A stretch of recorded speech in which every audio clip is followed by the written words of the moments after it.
tem que apertar ele. Começou, tá vendo? Pera aí que teve um erro técnico, agora eu vou ter que ficar vendo minha cara bonita. Tá, pronto. E aí, pessoal, boa noite, tudo tranquilo? Bom, eu vou dar umas dicas de leitura para vocês, depois eu vou estar fazendo uma análise sobre o livro, tá? O que eu achei, tá? Lógico que o Poderoso Chefão, embora eu já tenha visto a trilogia, mas comecei a ler esse livro, tá? Comecei a ler esse livro, que é um novo livro de Dan Brown, Origem. Parece bastante interessante, eu li todos os livros dele. E tem outro livro que eu já comecei a ler, que é Harry Potter e a Criança Amaldiçoada. Esse aqui foi me emprestado, estou lendo esses 3 livros. E aí, quando terminar de ler, faço análise para vocês de cada um deles. Mas agora a gente vai estar falando sobre Blade Runner.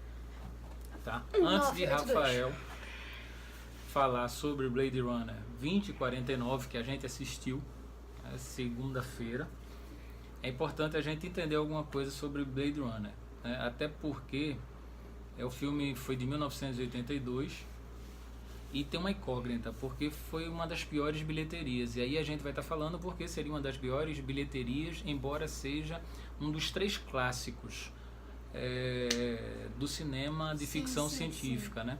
Então sempre a galera da minha idade, um pouco mais nova para baixo, sempre vai estar 2001, Odisseia no Espaço, vai estar Blade Runner, o Caçador de Android, como os filmes que e Alien, obrigado.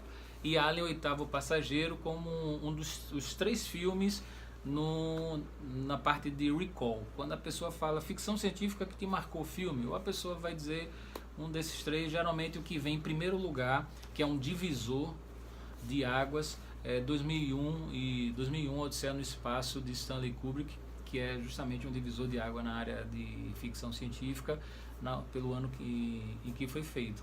Sim. Mas Blade Runner, eu creio que para mim ele tem uma cena no final, e a gente vai chegar lá, que é uma das coisas que mais me marcam até hoje, tá? Mas vamos entender primeiro de quem é Blade Runner, tá? Blade Runner, o Caçador de Android, ele veio de um escritor chamado Philip K. Dick. Esse cara morreu aos 54 anos, antes, em março de 82, antes do filme estrear. E esse cara, ele é um dos escritores de ficção científica, um dos mais fantásticos que existem, porque dele saiu Blade Runner, dele saiu Vingador do Futuro e Minority Report, que vocês já assistiram no cinema. Minority Report com Tom Cruise e Vingador do Futuro, ora com Schwarzenegger e ora com Colin Farrell. Mas por que um filme da grandiosidade de Blade Runner, né, ele não foi bem na bilheteria? Eu posso explicar. Explica aí, então. Porque na época que ele foi lançado, estava acontecendo a Copa do Mundo. Perfeito. Então, no Brasil, nesse período, entre os eventos mundiais que estavam acontecendo, a Copa do Mundo da Espanha. Outra coisa também era que hoje os cinemas, nós temos diversas salas, né? Então nós vamos ao shopping, determinado shopping tem 12, 13 salas. E naquela época não, era, pelo menos aqui em Recife, era, vamos supor, um filme por cinema, porque era 10, 12 cinemas com sala de 300 lugares, 400 lugares. Mas aí existia a questão de, por exemplo, nessa mesma época que saiu Blade Runner, a gente analisando pela questão de bilheteria, saiu ET, o extraterrestre, que foi a maior bilheteria de 82. Então, um extraterrestre diferente da vida extraterrestre de Blade Runner, que é um filme muito cabeça. Saiu também Poltergeist, o Fenômeno, que foi outro sucesso de bilheteria. Rambo, que tua irmã adora, que Rafael adora. Rambo. Cresceu assistindo.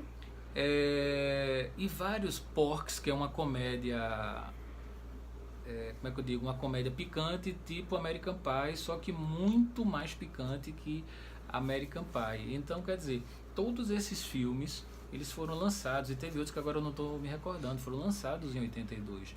Então, essa diversidade de filme.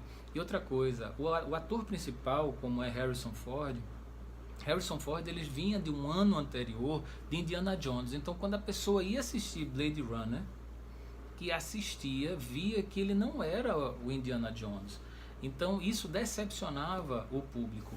Mas a primeira vez que eu assisti Blade Runner, para mim foi uma experiência assim fantástica. Por quê? Ele vem em cima de um livro onde um caçador de androide, ele recebe uma ovelha, o livro é mais ou menos assim, uma ovelha de verdade para trocar por uma ovelha elétrica, para ele poder aposentar os replicantes. No filme, ele volta ativa para aposentar os replicantes. Por quê? Os que são replicantes? Replicantes, na verdade, são androides. E esses androides, eles foram criados com tempo de vida. Então, um replicante, ele viveria 4 anos, ele viveria 3 anos, 10 anos. Então, ele tinha um tempo de vida.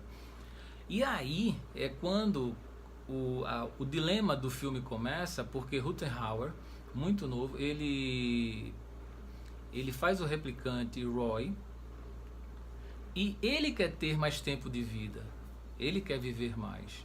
Embora a humanidade, nessa época de 2019, porque o Blade Runner foi feito como se fosse o ano de 2019, como se fosse acontecer ainda daqui a 2 anos.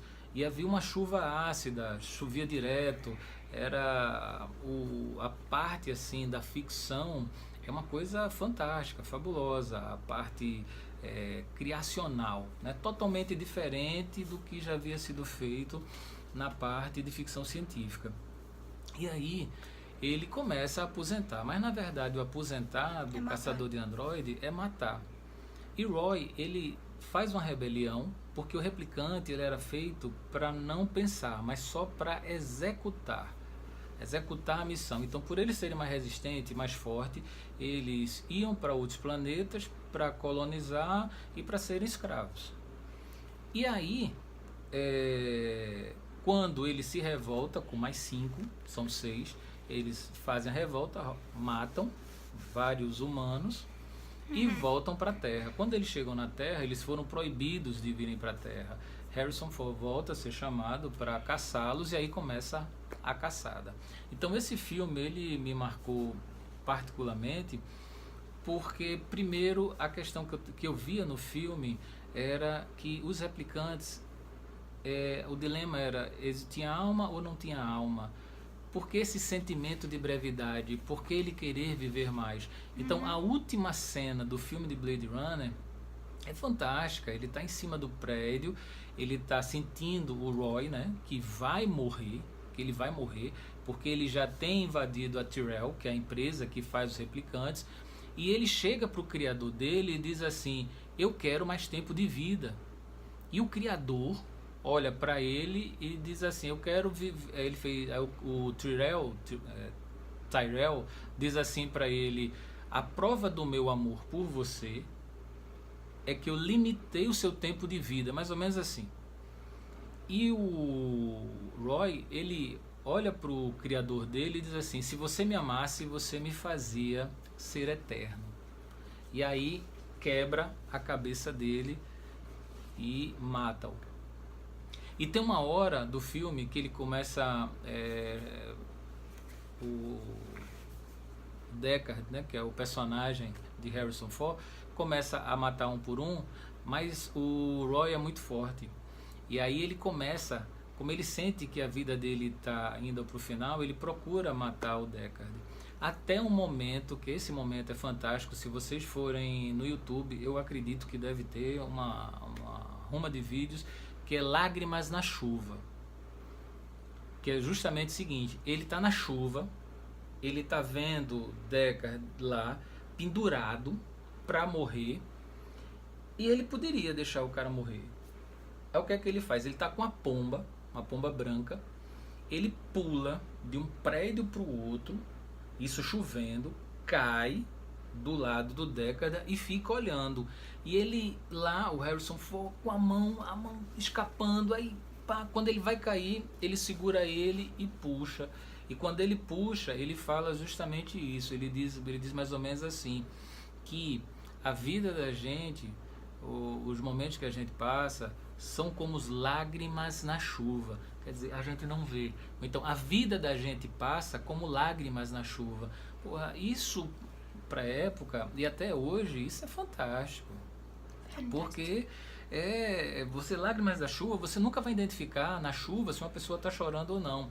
E o que ele faz ali naquele momento é que ele salva o cara que quer matá-lo, né, que é o Deckard. Ele tá ali, ele poderia deixar ele morrer, mas ele, sendo máquina, ele pensou assim, não, ele tá agarrando-se à vida da mesma forma que eu me agarrei à vida, só que o meu Criador não me deu mais tempo de vida, mas eu posso dar mais tempo de vida para esse homem. E ele vai, salva a vida dele por opção. E isso, bicho, na época, isso foi fantástico. Quando eu vi essa cena, é a cena que, quando a pessoa chegar para mim e pergunta, Inácio, qual é a cena de filme da sua vida? Eu digo, a minha cena é Lágrimas na Chuva. Ela marcou completamente a minha vida. Foi a questão do divisor de águas mesmo no cinema. Eu assisti, era muito novo, mas eu assisti com os amigos tiraram onda, porque eu chorei na cena final, e o pessoal estava achando que era só bala, mas aquele conteúdo daquela época assim, e eu fiquei achando aquilo fantástico ainda hoje. Para mim é um dos tops, né? Principalmente a mensagem. Depois eu vou estar fazendo um vídeo sobre Ridley Scott e a religião, tá? Eu vou ter que assistir, vou voltar a assistir Alien, o Oitavo Passageiro, o Alien Covenant e o outro Alien que... Resgate? Não, o que saiu há 3 anos atrás pra gente. Existe uma fissura ou uma coisa em Ridley Scott que é fantástica, que ele procura sempre estar da onde viemos, o que somos. E Blade Runner, ele trata exatamente o seguinte: a máquina, ela chega um momento em que ela tem mais amor do que o ser humano. Talvez não seja amor, mas ele, na hora, ele decide pelo ser humano, ele dá a vida. E depois que ele que ele salva Deckard, ele vai baixando assim a cabeça e morre no telhado. Então, é fantástico. Isso tudo eu estou falando para vocês porque quando o Rafael for comentar, a gente for comentar sobre Blade Runner 2049, antes de vocês assistirem, é bom assim dar uma repassada, mas assistindo esse vídeo é um resumo do resumo sobre o filme Blade Runner, e que eu me recordo agora e como ele tocou na minha vida, até para a minha parte pessoal e a minha parte profissional, da gente saber direcionar e a gente saber o que é dar valor à coisa, que, por exemplo, muitas vezes a gente não dá valor à vida, e o que ele passa ali, Ridley Scott, passa que a vida é uma coisa bonita, ela vale a pena ser vivida, independente de qualquer era, de qualquer época, vale a pena viver. E é essa a mensagem de Blade Runner. E é isso que a gente queria falar para vocês sobre o filme. Então, pessoal, o vídeo foi, espero que vocês tenham gostado. Deixa o like e daqui a pouco a gente vai fazer um vídeo que eu vou estar comentando sobre o filme que a gente assistiu segunda-feira, Blade Runner 2049. Então, falou!